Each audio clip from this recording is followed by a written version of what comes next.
Hello, welcome everyone. Thank you for joining today. I know there's a lot. I'm just going to start my stopwatch so you don't overrun on time. Maybe we can start a little bit with about both of your practices a little bit, what you're currently showing on the fair, and then I can just kind of like dive in. I think we've got the slideshow that we can put on, right?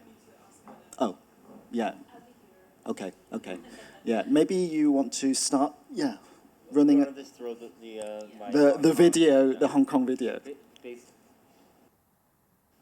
was originally going to show this, but on the way here, passing through Central, I realized I'd been in these locations all before. So it's like this is the video game. It's called Sleeping Dogs. But that, Okay. I think it just makes a nice background to this. Yeah. I mean, it's kind of interesting actually. Both your works are. Yep.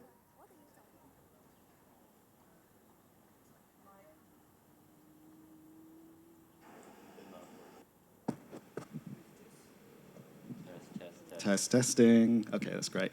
You both take advantage of essentially like the sort of very current of technology. For example, you know, Jon, you've been a user of things like Second Life, for instance. You know, this idea of like using Kool-Aid Man to give these kind of like weird ethnographic tours, which was pretty common in Second Life. Cao Fei also famously staged a whole a city, you know, R&B city, and that actually, which and plus ended up collecting actually. Oh, wow. So we. You're supposed to be part of that. Yeah, I know. So I thought I would bring her work into the conversation a little bit as well. Yeah, and so maybe we can talk a little bit about that. I mean, museums tend to a little bit be a bit behind on sort of like the sort of newest like trends in what's going on in technology as well. You know, a lot of it sometimes appears a bit kind of like odd and weird. Like maybe talk a little bit about how you sort of navigate that as well. I don't. Okay, good. Hey, everybody. Thanks for having me. Yeah, I think what attracts me to the latest technologies or any sort of space, for example, at the beginning of my art career with Kool-Aid Man in Second Life or Nine Eyes of Google Street View, is just this feeling of searching for places where there's a certain vitality, and also languages, new languages that are forming that have a certain energy that inspires me. So oftentimes, and also I think artists throughout history have been in the search of the new for its own sake, because the new, you know, you feel like you're pioneering new ground, and also with the new, oftentimes is a reflection of where our society is, and especially in my case, what I'm interested in is how we perceive, you know, reality and construct our own identities, and for me, that's often reflected, and also in some sort of dialectical relationship, the way in which we look at the world or construct our own identities is very much tied to the latest, you know, transformations in technology and society. So I've always just been attracted to it, everything from video games, virtual worlds, now AI, because that's where I feel like there's the energy, and also the feeling that I might be the first, as like, you know, as this artist that's ambitious to be sculpting this new language or pioneering a new way of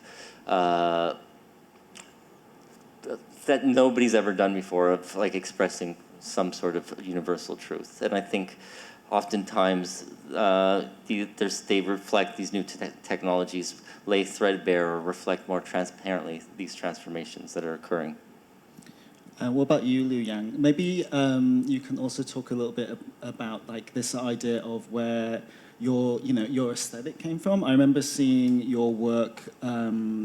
I think I talked to you about a little bit when we were in Tokyo, but when I first saw your work at one of the Venice Biennales in the China Pavilion, I was so glad because I was like, wow, finally, we have this kind of like aesthetic coming into the sort of mainstream discourse. Like maybe you can talk a little bit how you started, because actually I don't think you studied fine art. I think you did was it graphic design or something at the beginning?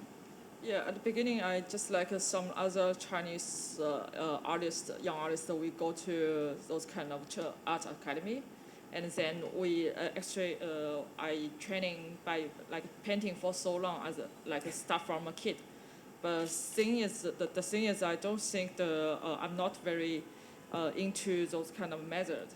The thing is the core inside work. So I think everything whatever gaming or like use a brush or use kind of sculpture, it's just a method. So in nowadays, if I want to deliver the core inside my works very fast, it's just to use the maybe gaming or new media, those kind of method, which is the fastest way for me. And I bet neither of you play video games right now because you probably both don't have time, I imagine. It's really weird because I always say this.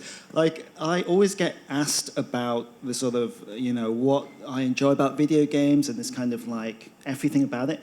And for some reason, I seem to know a lot about video games, even though I don't really play them. Somehow I'm really drawn to the culture surrounding like gaming culture as opposed to actually wanting the desire to play it. Like I can watch like a YouTube speed run or sort of immerse myself in the culture in that way. And I even collect, like kind of specialist video game zines. I'm probably revealing too much about myself now. Like there's one called A Profound Waste of Time, which is amazing because it is both a profound and, it talks about how it's a profound activity, but it's, completely stupid as well. But yeah, like how do you guys draw from that culture rather than necessarily playing it? Like what is it? How do you immerse yourself in that?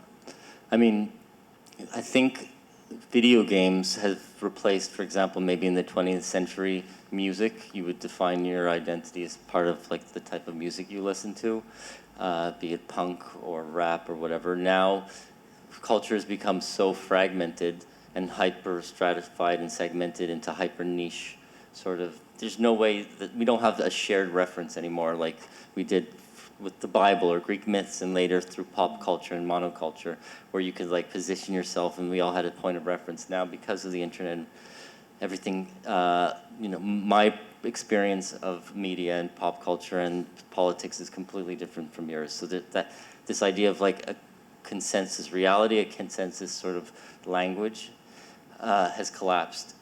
But as an artist, that's what we search for. That's why the Bible and Greek myths were so important, and then later in the pop era, just general mainstream media.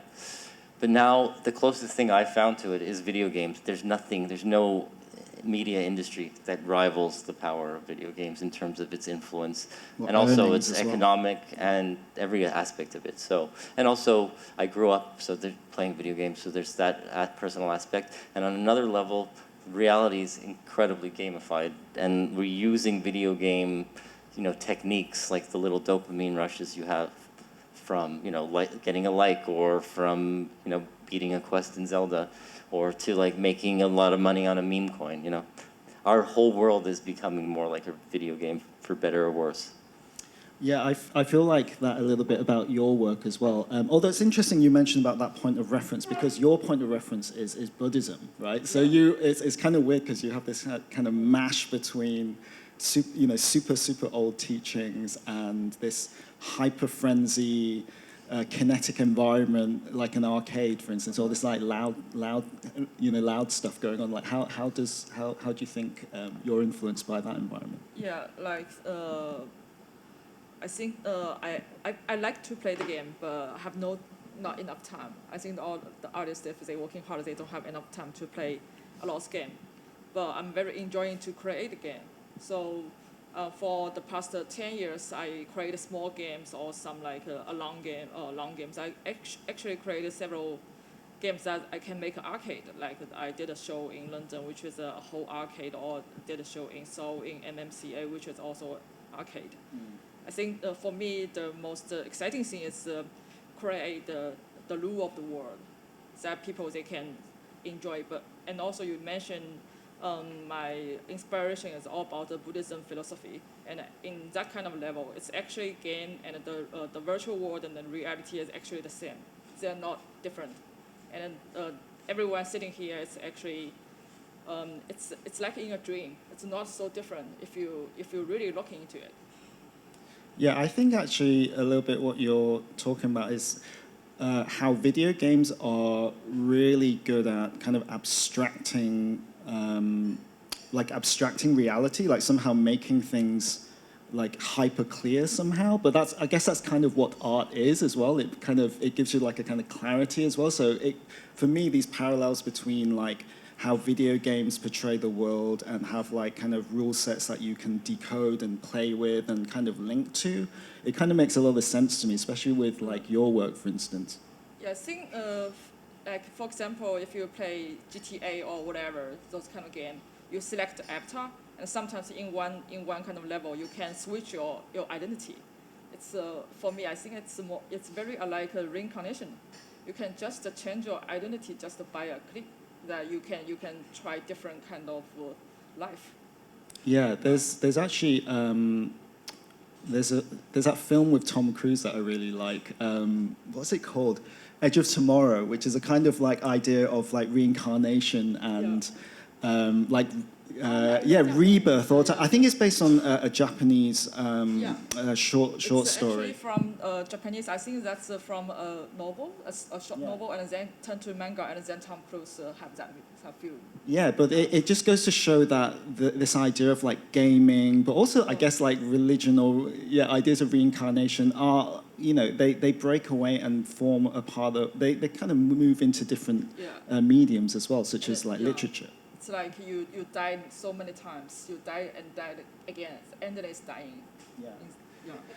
And what about you? Also, like your new work. There's a lot to do with music, and you're both very into this idea of like music. Very important part of like video game culture as well. This kind of electronic music. Yours is obviously about spreading the message in a covert way, I guess, about Buddhism. Actually, some like in my works actually have a lot of dialogue, and some like message is quite. For me, it's a little bit too much like sensitive to just use the dialogue. So this time I just write the lyrics. So I used Suno, the AI. Yeah, I just started using that the other day. In fact, we have an artist. I was having dinner with Mad Dog Jones, actually, very good artist, and he was telling me a bit about Suno. And I actually went home that night and generated a tune. I asked it. I don't know why. I was asking it to generate Robin dancing on my own type tune. And it actually came up with the lyrics and the whole kind of style of it as well. It was actually amazing. Yeah, it's so fast. It's like you can pick up whatever you want. And do you use, is that what you're using? In the new film, I all the music is by Suno. Oh, is it? Oh my God. So is the music in my video. Oh my God, I didn't even realize. It's not like, but you just leave, you press. Don't tell anyone. Yeah, you press render and then you just take whatever you get. Because with me, it's more like I just Frankenstein together different. So it's kind of like composing, except it's AI assisted, but at the same time, it is the core of what I use to generate a lot of the music in my recent work. See, this is why it's amazing, because within, like, it was probably only released, last year or so? Yeah. Yeah. And I mean, there's probably, we don't even know how much it's being used in, like, the amongst the top 40. Because you can, the thing is with AI, it's a tool, right? And you can use it as, like, the main and only thing that is being part of the material that you're using, or it can just be a small aspect of it. It doesn't always have to be AI as for itself. It could just be one of the many components of something. Also, I'm very interested in this idea of like the gamification of real life as well, rather than just within your work.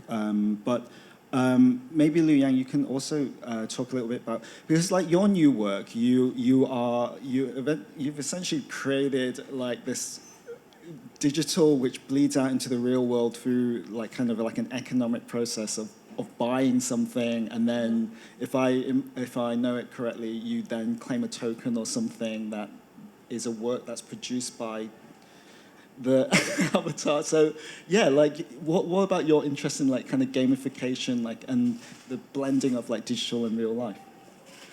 What's the gamification? Like gamification is like, you know, when you make real life, there's gaming processes embedded in life, right? Which makes it's just a part of life, but it's kind of like playing a game. It's like if you run 10 miles a day, then your app, I don't know, it probably says well done or something like that.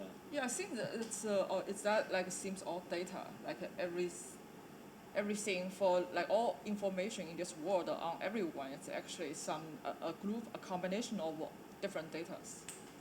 Yeah. Yeah, I mean, it seems like you play with that a lot, actually. Like in your, or at least you're beginning to. You know, you started with doing like motion capture and then collecting data from that, but now you're almost like trying to represent things back out from the digital into the real world. So you're almost like trying to get Doku in the whole world somehow. Yeah, I think it's something interest to me is like every single thing is like a combination of different data. In Buddhism, we call it's a condition.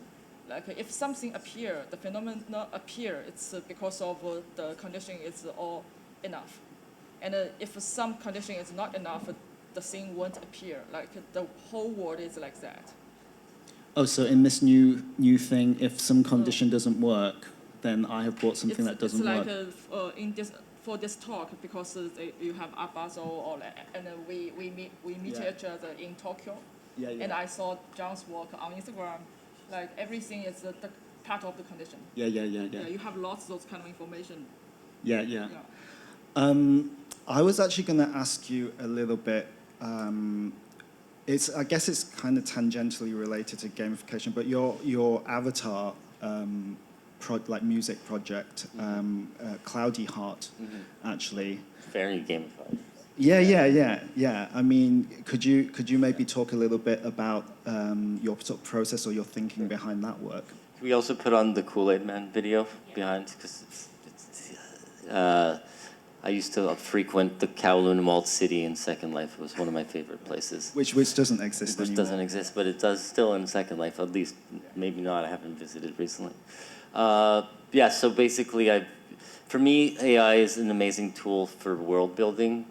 I mean, there's a lot of things I can talk about. I also think it's amazing, just the pressure it's putting on art in general, to question what it is to be an image maker anymore, or any sort of creator, because just like photography put pressure on painting, or Duchamp put pressure on art, the definition of art itself, AI is creating a lot of disruption, and that's a good thing in my opinion. But practically speaking, I've been building worlds with AI that might have used to require hundreds of millions of dollars that now I can do with like a small team and a few credits on whatever AI app that now I've been given free credits for. So basically, one of the projects is creating this character who's like a femcel bedroom pop star, and I thought it would be appropriate just to have her own meme coin. And then I kind of walked backwards into the crazy world of like accelerated crypto capitalism, which is fully kind of, the reason I like it more than NFTs is because in a way it just, again, it's like, or why I like Second Life. The artificiality of Second Life points towards itself in a sort of Brechtian way, where it's not trying to conceal the fact that we are all on some level performing, on some level, reality that seems natural is actually not. Same thing with meme coins, or just crypto capitalism of that variety. It just lays bare the gamified reality, and in its most vulgar form. But at least it's not like promising some utopian, the transformation that the smart contracts that's some sort of vaporware. It's just kind of, in its brutal honesty, it's more true, So I like stuff like that, but it is a scary, Wild West.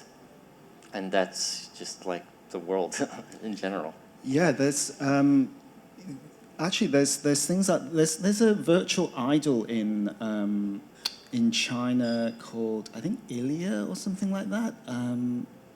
Yeah, like a kind of super realistic, that usually a kind of like bob cut with like bluish white hair. Is it from Ima? Tokyo. Yeah. Oh, yeah. Well, I thought there was another one as well. Maybe like I can't keep track of all these virtual influencers, but they sell products for like Shiseido and you know, so they are kind of like they're Like Little Michaela. Yeah, like kind of weird, like real beings somehow. Yeah. And like I guess I wanted to talk about Cloudy Heart for that reason. You know, this kind of gamification.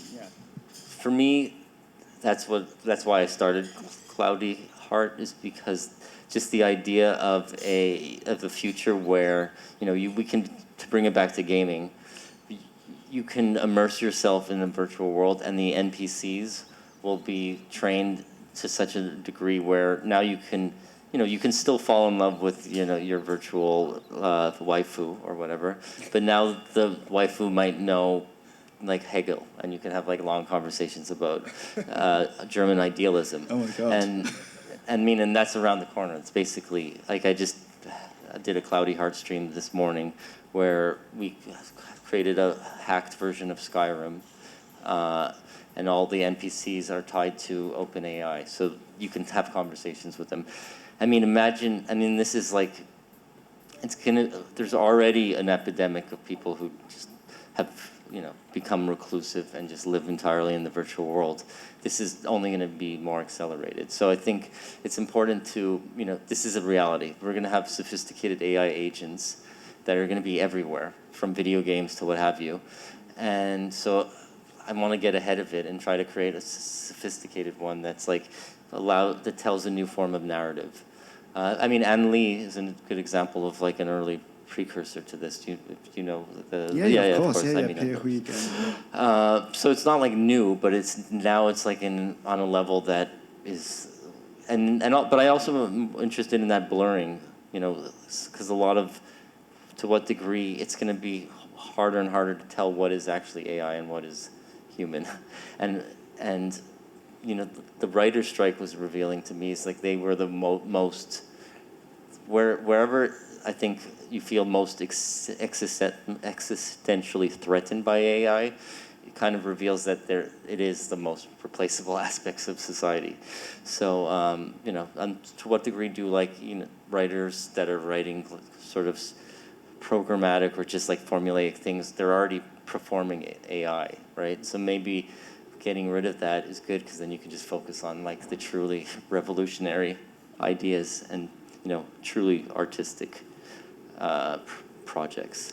It feels a little bit like the whole, you know, project of gaming itself has been really to develop like autonomous agents, or this idea of something for us to like react against. You know, everything from, if you imagine like Pac-Man at the beginning, you know, it's essentially you're being chased through some kind of crazy city maze and trying to not be hunted down, but then if you pick up some, you know, power pill, then you can react against them, right? So that was a kind of like it was programmed with a kind of early kind of artificial intelligence. I remember playing it, and I distinctly remember, I don't remember the name, but the red guy, I think maybe Clyde, he would always go straight for you. And then some of the other ones would be able to deke away depending on how you move. So you could react to them, and they already had a kind of personality built in. But this was like during Pac-Man. So if you imagine the development of AI then, and teams getting bigger and bigger, I feel like that it's almost like the so-called project of video game engines is really like, it's really a development of AI, and this mass of people that of you know, teenagers or whoever that have played these games has fed into the development of that. And so I think that's why video games and AI are so intrinsically linked now, to the point where I feel like in the future, like both of you, you know, you're not going to be using video game engines at all. You're just essentially you're just using AI, because AI is is the game engine. I don't know if I'm feeling it's getting a little bit dystopic here, Yeah, but it's yeah. also because there's a sense of I'm wondering, yeah, I mean, everything is in a way training data for AI at this point. You know, everything we do, and what better place to collect that than in like virtual worlds where you can really, you know, control it, and then it'll just come back. It's really, yeah, I agree with what you said. And soon it's going to be, what I like about that game you mentioned earlier, and also Second Life, was Shenmue, right? Yeah, it's Shenmue, like you can, yeah.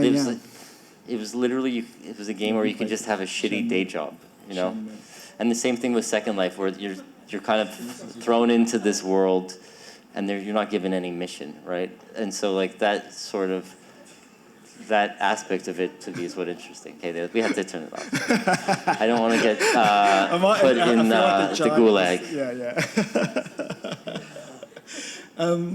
Yeah, Liu Yang, I remember when we were in Tokyo a little bit, we were talking about, I know we keep going into AI. It's really difficult to not think about AI constantly, even though we're supposed to really be talking about video games. But I think there's, you know, there's big parallels between them. But like at the moment, you're using like elements of AI, but you're still, you know, you're still both collaborating with real life. And you said agents, but real life people to make your works. But surely, you know, the time in a couple of years will be when you can almost like generate everything yourself, you know, just using AI, almost like not even using, you know, whatever 3D engine you're using at the moment. Do you feel that time is coming? Like I think I'm working so hard because I used to I still using game engine a lot. So I sometimes I feel why I need to realize an idea, but I spend a year on it. So like I think many years ago, I just wondering if in someday I can just imagine something and it just appear. I don't need to like spend my life on the production. That would be wonderful. Mm-hmm. And this year, like actually I played AI, like try AI like during 2020 or something, but. During that moment, I can't approve that kind of thing is my work, can be my work. It's too like kind of... Yeah.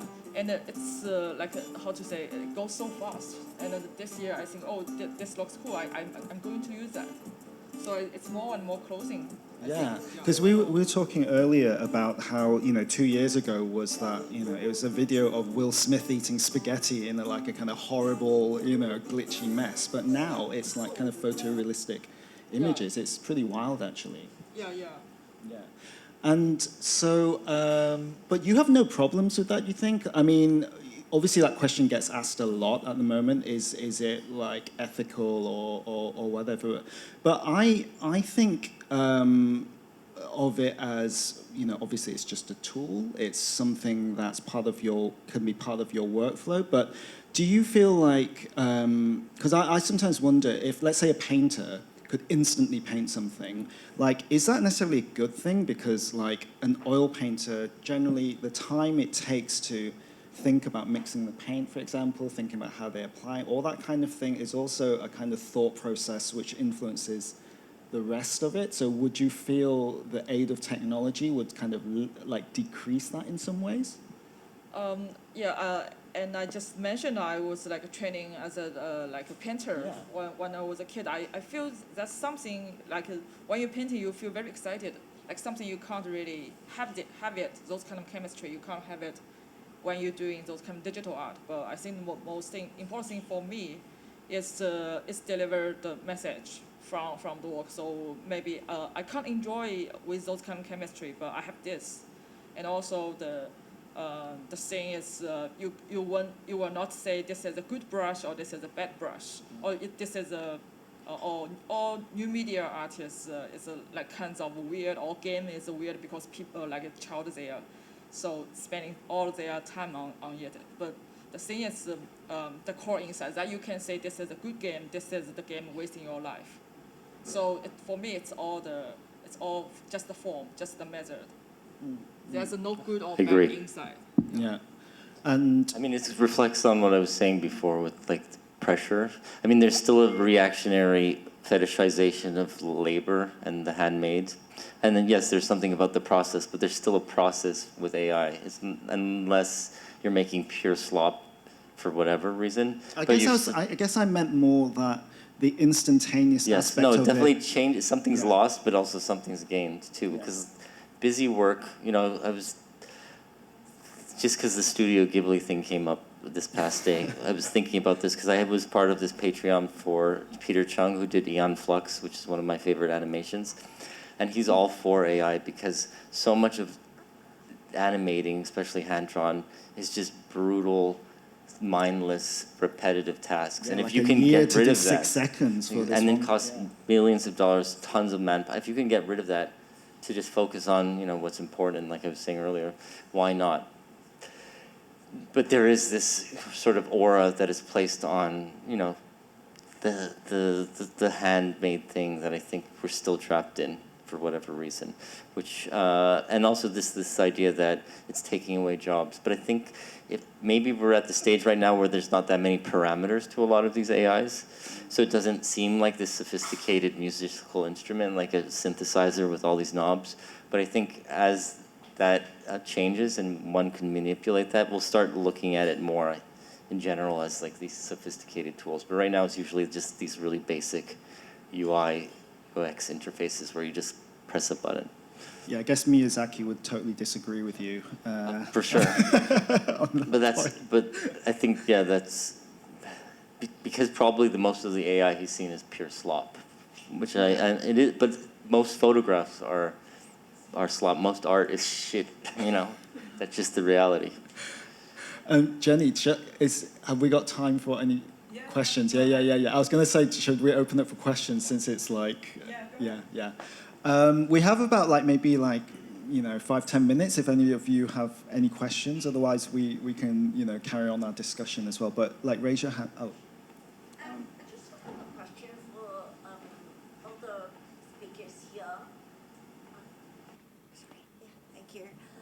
So, for the development of AI, so how would you see the perspective in terms of your artwork or creativities? Because AI could make anything which is too good to be true. So, in let's say in a business perspective, all the product, they are 100% perfect, composition, colorings. So how would you differentiate yourself as an artist or the product or the artwork yourself with the others when everybody can just use a click and AI and everything will be too perfect? I guess that's maybe a question about how do you judge the quality of something, or how do you differentiate this idea of your artistic value within this this giant mechanism. Do you want to start? Whatever you want. Why don't you seem to be talking already, so let's I mean, that's a very good question. I've been dealing with that as an artist, not only with AI, but just because I'm influenced by the internet. Because I'm influenced by the internet in general. With the advent of Web 2.0, there was just a giant explosion of content creators. So you can ask, I can ask myself, why am I have this privileged position versus some teenager in Wisconsin making amazing videos on YouTube? The whole idea of being an artist is, there's a lot, a lot of my peers also just dropped out because they couldn't see why I'm somehow, as an artist, more relevant than some kid. And I think that is an open question. But also with AI, because image making now is so cheap, it just makes you have to think about it more deeply. And I think it's like I said earlier, this tension is good at the end of the day. Because anytime art is, threatened and, the meaning of it is threatened, it has to redefine itself. And that's just what makes art unique, is that it can constantly transform its definition. Maybe art's over. I don't know. Maybe, it's definitely over in its old definition, I think. but it's still in this sort of transitional period, which is exciting for me because I feel like, and for Lu Yang, we're kind of crafting, we're trying to understand this in our practice right now. So I don't think there's a straight answer to that. I think that's what is interesting. It's ambiguous. It's a very ambiguous situation we're in. Do you want to? Oh, yeah, I think this is a very good question. And also it's very matched with my new piece in Basel now. And the new piece is talking, the parts of the new works is talking about, is there something like totally new, like beyond our imagination? Actually not. And the truth is there's nothing new in this world. Even like some artists, like the creator, they think this is my new piece, and actually it's based on all the information from our past. So I think how we define ourselves, like the why we like how we can say this is the final version of this piece. It's just by feeling. I think this is the thing. Like it's very difficult to describe as by language. I just feel it. It's done, and this is my new work. And also for AI, as my experience with using AI to create things, it's actually have some elements from my own taste of the artworks. Then I can train and also input the prompt to generate those kind of image. Yeah, and also in terms of what you're talking about, perfect. That's really hard to. It's probably like perfect to what you wanted, right? As a kind of really hyper subjective way. Like this is the absolute perfection or pinnacle of what I want to make. Then you put it out there, and it's a pile of rubbish, you know. To another, there's that famous short story by Balzac, The Unknown Masterpiece, which is about this artist called Fraunhofer. And he spends years and years painting this amazing masterpiece. It's like the perfect image of a woman. It's actually a fable of modern art, actually. And then he has some of his, I think they're other fictional characters. He reveals it to them, and they see it, and it's a kind of glitchy, horrible mess with a picture of a perfectly rendered painting of a woman's foot.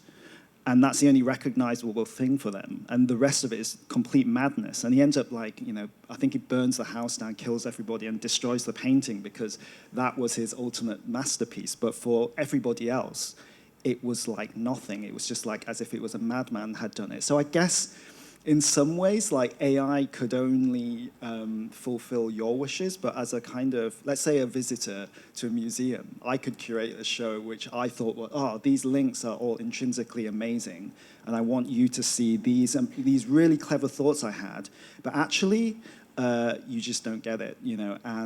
But that's cool as well. That's okay, you know. You're almost trying to reach a medium ground all the time. Yeah. I had a question about, and I want to. I want to applaud you both. It was awesome going to the fair and seeing people sit with your work. Normally I've gone to museums or look at art to sort of escape, and I sit with a piece. But people were going past a lot of these paintings at the fair. But with your guys' pieces, you just sitting there for 10 minutes, for a long time.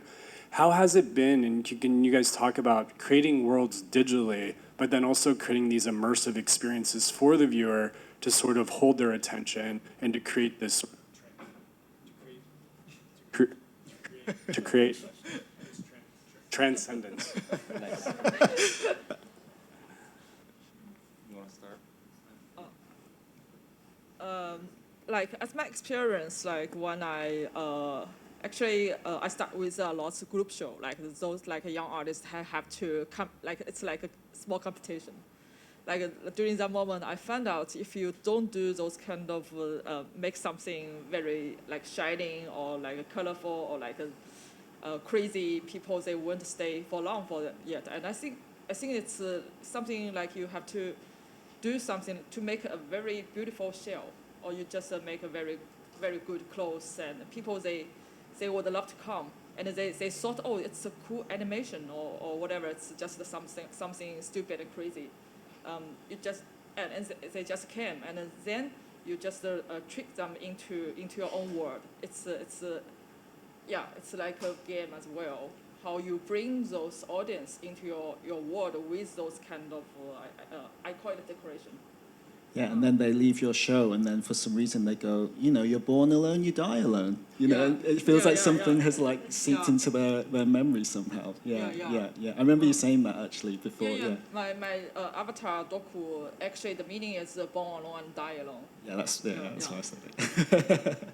Yeah, I think it's pretty much the same for me. I feel like I didn't necessarily want to be in the white wall gallery. I just fell in there because that's the freest space I can find to do whatever I wanted. But I definitely feel like I'm oftentimes more excited by some random website I find. Back in the day, now it's less the case, than whatever I found in the halls of a museum. So I wanted to not have that happen with my work. I wanted to make sure it engaged with people that didn't necessarily know the art history or needed any other reference point, that it wasn't about the discourse. So I really do want to make, on some level, entertaining work, but that then sneaks in through the back doors, maybe some other ideas that, using the language of the contemporary, like video games, to talk about, the horrors of reality or something. If I may add, I think you're both really excellent at packaging your works in a way which either looks unusual or like the aesthetic is super contemporary, but you are also generous enough to include Easter eggs for those who want to unwrap a different layer to it as well. So for example, anyone that may be interested in Buddhist texts, they would get something from that, which is a further layer of meaning. But like your work, I remember, was it Fractured Sky? No. Punctured Sky. Punctured Sky, sorry, yeah. I remember seeing some of the references. There was one which was 1337 Pembroke Street or Pembroke Avenue, and I remember that as a very super geeky term for like elite speak. So like these little references or these points that you guide people to, like it's like you kind of you're generous enough to give like further like input so that you feel like connected to the work from many different avenues. Yeah, but I just wanted to add that anyway. No time for any more questions. Okay. If there's anyone that wants to ask the final question, Monique. Yeah. I'm Monique Berger. Sorry. Thank you so much. I'm Monique Berger. I live and work in Hong Kong, and I've been a collector for the last 30 years. So you actually, push my boundaries and borders and whatever I have in my life, also with your work to collect. And I actually supported your show in Basel, and I've been collecting Jon's work for the last 10 or 15 years. And I think that's what I did from the beginning. I mostly buy work that I don't understand yet, and I probably will never really understand your work. But I also see that the museum world has a hard time to act quickly to show your work. How can we change that? Because the time is flying, and it's important now. In 1 year is something else. How can a museum, now it's a question to you, make it faster, that it's not only the private collectors that do that work, that is important for the next generations? Shall I answer that? Yeah, no, I'm like you. I'm very interested in what's very contemporary. I can't usually afford to buy them, unfortunately, but like I discover the work in a different context. I go online a lot and just websites obviously like that and research a lot of work. It is true. I'm trying to answer diplomatically actually as well, and tactfully so I can keep my job. But you're right. I don't think museums are moving fast enough. I don't think with the current frameworks that they have, which are to look after works of a different order, as in, they have to look after, like most of the conservators have to think about keeping something in perpetuity. I asked about collecting a digital work previously, and I said, look, we're not talking about perpetuity. And I won't say who, but someone in conservation at the time looked at me dead in the eyes and said, that is my job, like to keep it in perpetuity. So that's why we have to ask all these questions about the technology, how, like literally if the blockchain will last forever, all this kind of stuff. So usually it's very boring admin stuff like that, but if it was me, there's tons of work at the moment that, and it's probably not just me as a curator, there's other council members, board members who also have this desire. So I think things are slowly happening. I think it would help if museums, many different institutions really collaborate, and I mean deeply collaborate into forming systems where we can think about these issues and really go, this is the best way to collect the NFT, this is the best way to collect a video, this is the best way to collect this. Let's just go for it, and then if there's any problems in the future, we all have a collective responsibility that a problem has occurred, so we can't just go, oh, well, that thing doesn't work anymore, so we don't need to show it. So I think we need to have more conversations between institutions at a very super deep level, and with the younger curators really, talking as well. Thank you so much. Please join giving a big hand to our panel. Thank you, everyone. Great questions.